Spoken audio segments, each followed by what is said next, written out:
Hi, it's Tuesday afternoon. This is going to be a bit of an informative vlog because I've recorded a couple of things, but I haven't been able to put them all together yet. So this is what we're doing now. Okay. So yesterday I finished Rainbirds by Harriet McKnight, I think is the author's name. It was great. I'll put a clip in here of when I finished it. A little word of warning. It jumps back to Natalie yesterday morning at 6 a.m. in my robe, so just prepare for that. Well, good morning. I'm going to start out with this clip because I just finished Rainbirds and it was great. I'm feeling a little bit unsettled at the moment because I just looked up the author and just had a read about this book. And she died very young. She died in 2018, December 2018, when she was only 20 years old. She was 19 years old. The book came out the year before. So she was 19 years old when she wrote the book, and then she passed away when she was 20 years old, and just made me incredibly sad. What a loss. What a loss. This is a really great book, and for someone who was only 19 to write a book like this is amazing. Upon research, this book is about a man with dementia and his partner looking after him, as well as so many other things, but that's kind of the core of it. And reading the articles about when this book was released, her grandmother also had dementia, so there was some connection for her there with that.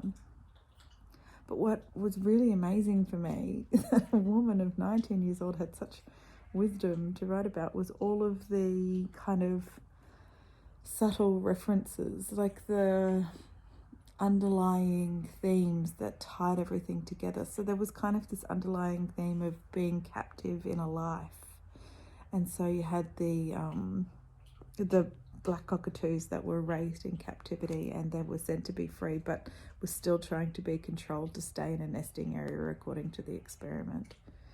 And then you had Ariana, who was the biologist conducting the experiment, who had lived quite a traumatic childhood, and she would pull at her hair and pull her hair out in a way of a coping mechanism that she'd had to develop from the trauma of her childhood, which related to the birds again, as those people in birds in captivity often pluck at their feathers, right?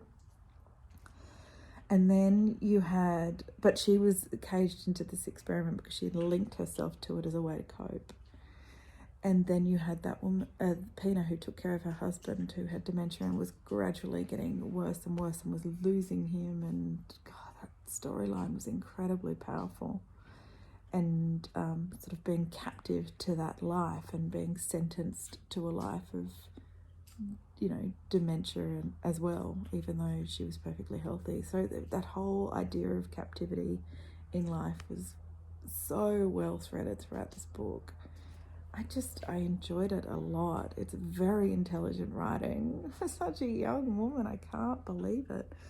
But yeah, maybe young women aren't all the same as I was when I was 19, hey?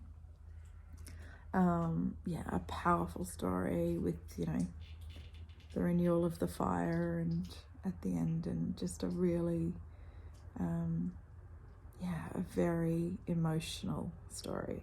So yeah, just a really emotional, heavy story that made me cry a number of times, but incredibly powerful.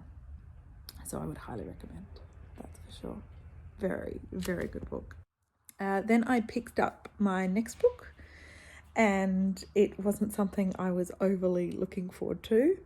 So I might put a clip in here of my reactions to actually picking the book up and why I was doing it. So let's jump to that.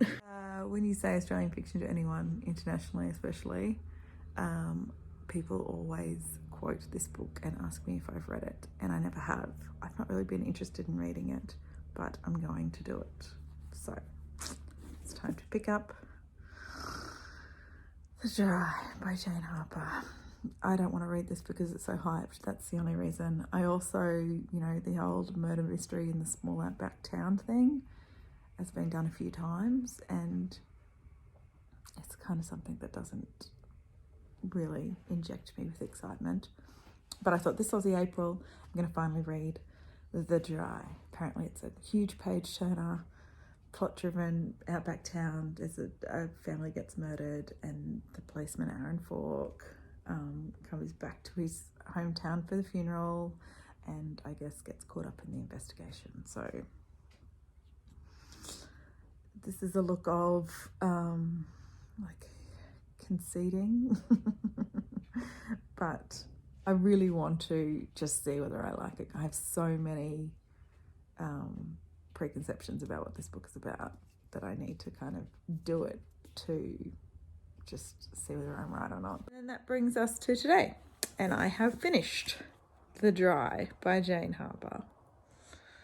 Here we go. This is not my genre at all. I don't do thrillers.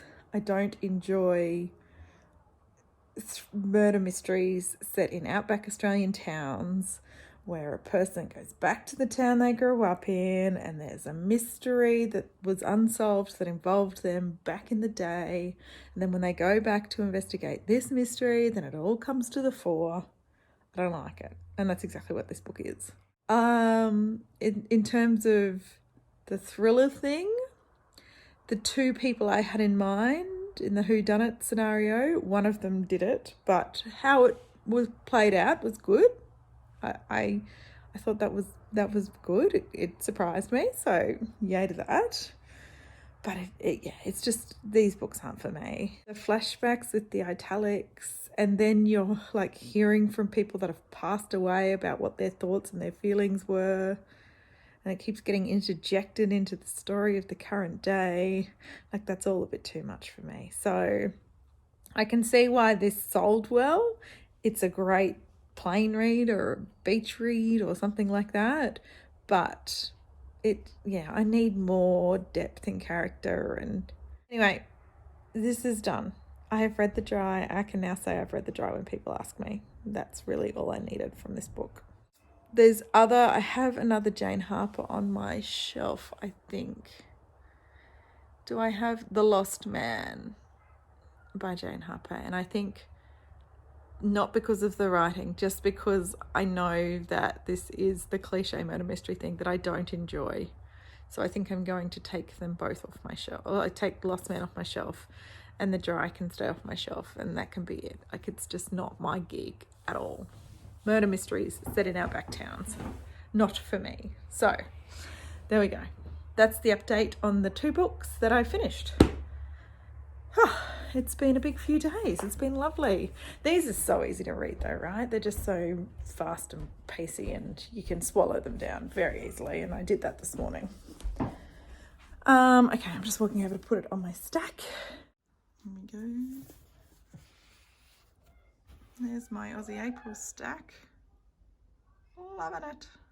We're in the night shift now. I do have to put together dinner, but that's in a little bit. I've already kind of started it. So I need another book to read for the evening and for tomorrow morning. So let me choose one now, and then we'll chat about what I chose. I really don't know what I'm in the mood for. How spoiled I am for choice, huh? It's beautiful. I love these shelves.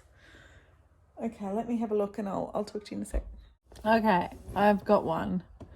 This is Black Rock, White City by A.S. Patrick. It is a book about a man who's a cleaner at a hospital, but he's a refugee from Sarajevo, and him and his wife were forced to flee here to Australia, and their children died.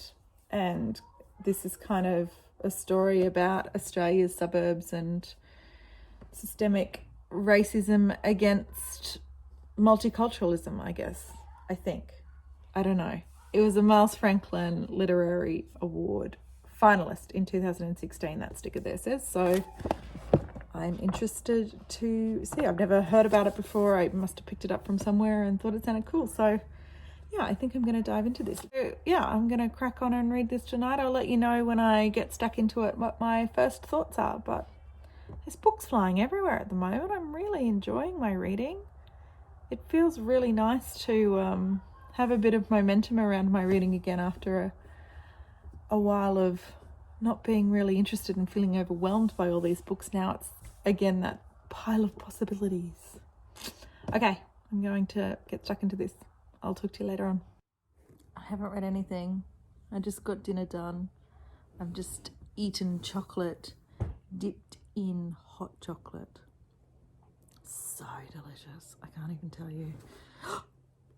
I just watched some of my story times vlog for day 4 of Reading Rush, which I just get this kind of zap of, yes, I want to start reading now. So I just have paused that and now I'm going to open the book. I love how BookTube gives me the little motivation to start a book or to continue to read. It's really important. Oh, that's not going to be saved up there.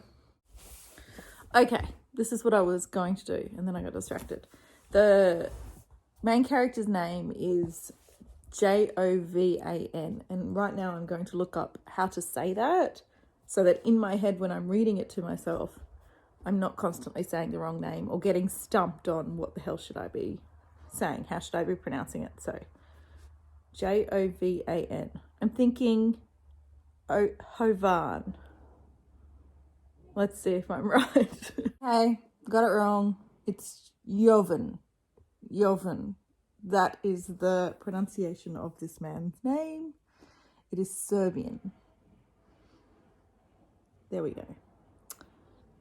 Let's just get reading.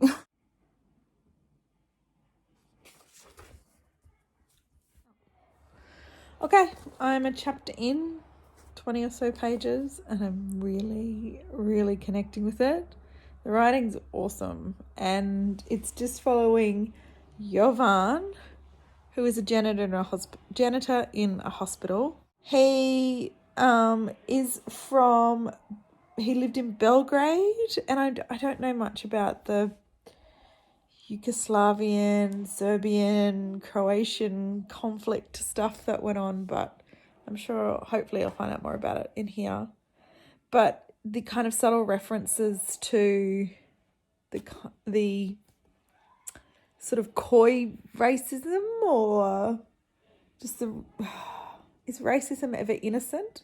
Just the remarks that are made by people that they don't understand that they're making them, but you're hearing from his point of view how that affects him is very cool. There's this random graffiti that's going on in the hospital that he works in that he has to clean off all the time, and it's quite pointed and real, and there's police involved, and so there's that little mystery being introduced, which always moves things along. But the writing is really great, really connecting with it. So hooray, I think I've picked up a winner. Well, the first 20 pages have definitely been a win. So I'm going to sign off, and I can feel myself slipping into total nighttime sort of territory where I sneak under covers and fall asleep, ready for my early morning tomorrow. So yeah, I'll sign off and I'll talk to you guys tomorrow. Thanks for that quick catch up today. That was great. See you then. Bye.